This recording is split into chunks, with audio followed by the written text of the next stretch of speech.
Phoenix in the mirror, Ria was always the quiet one.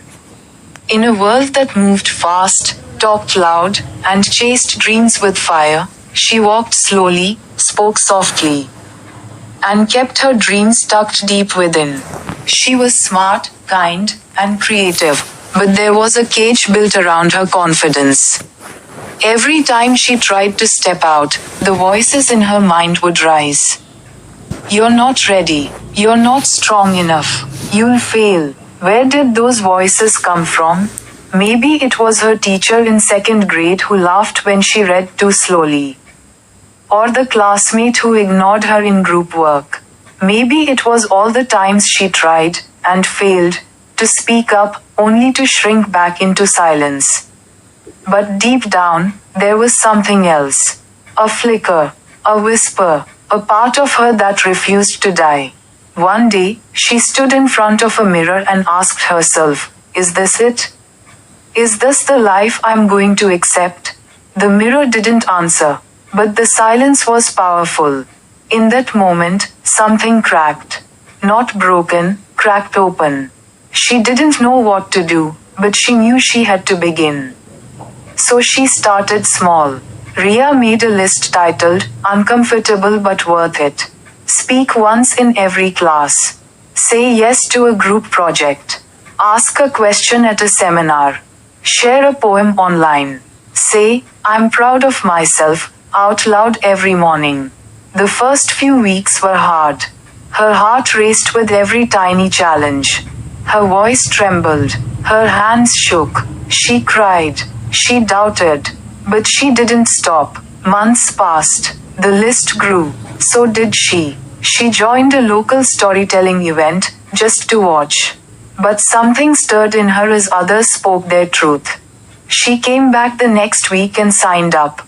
Her voice cracked on stage, but her message landed. People clapped, not out of politeness, but because they saw her. The real her. That was the beginning of her rise. She wrote more, spoke more, took chances. She didn't magically become fearless, but now she knew that fear wasn't a wall. It was a signal. It meant she was growing.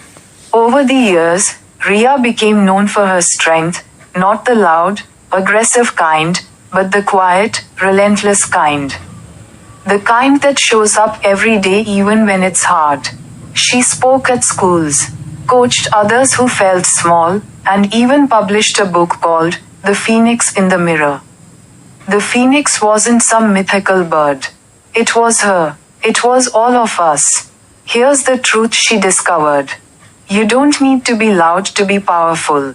You don't need to have it all figured out to take the first step. And you don't need to wait for permission to become the person you were meant to be. Your past doesn't define you. Your fear doesn't own you. And your voice, yes, your voice, is needed in this world.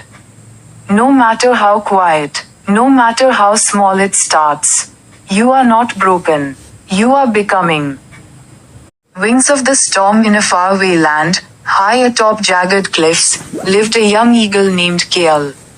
From the moment he was born, Kale felt different. While the other eaglets flapped their wings with confidence, Kale hesitated.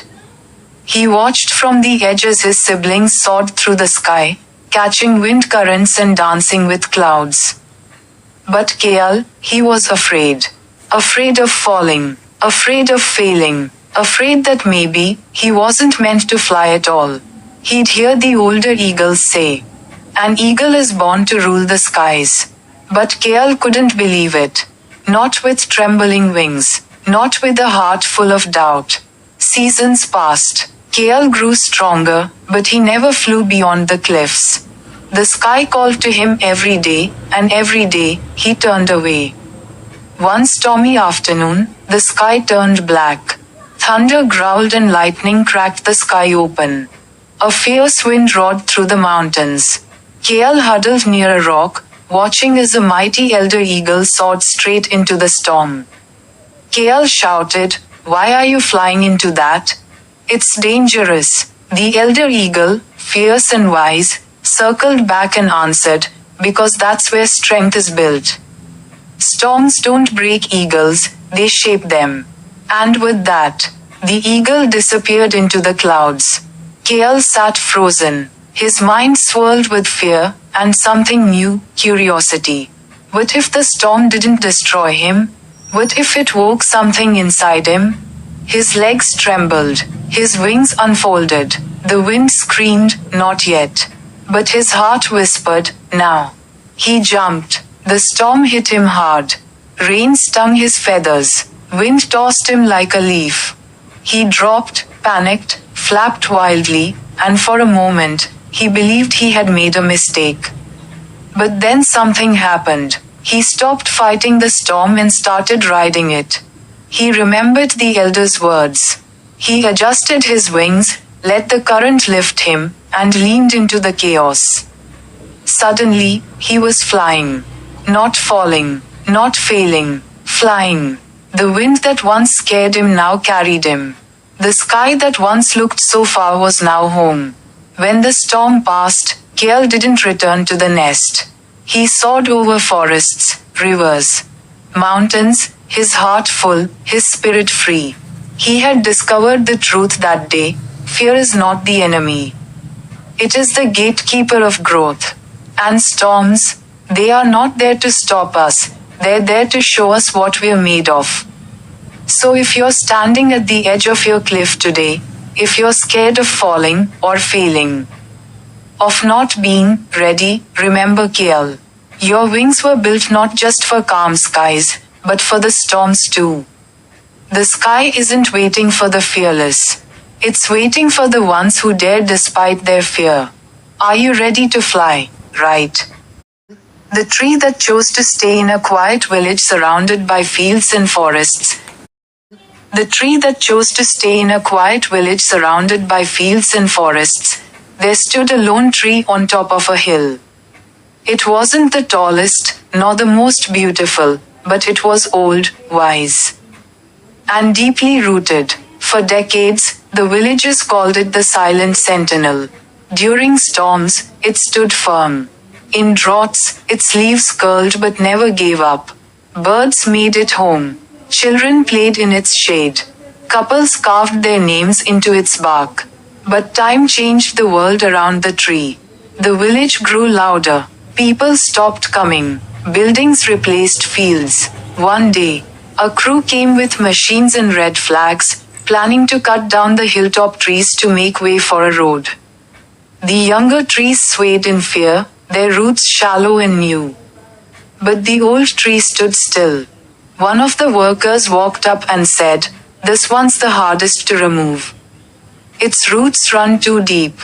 They tried digging, pulling, cutting, but the tree wouldn't fall. Days turned into weeks. One morning, a fierce storm came. Winds howled, rain battered the land, and one by one, the younger trees snapped and fell. But the old tree stood strong, its roots holding onto the earth, refusing to be moved.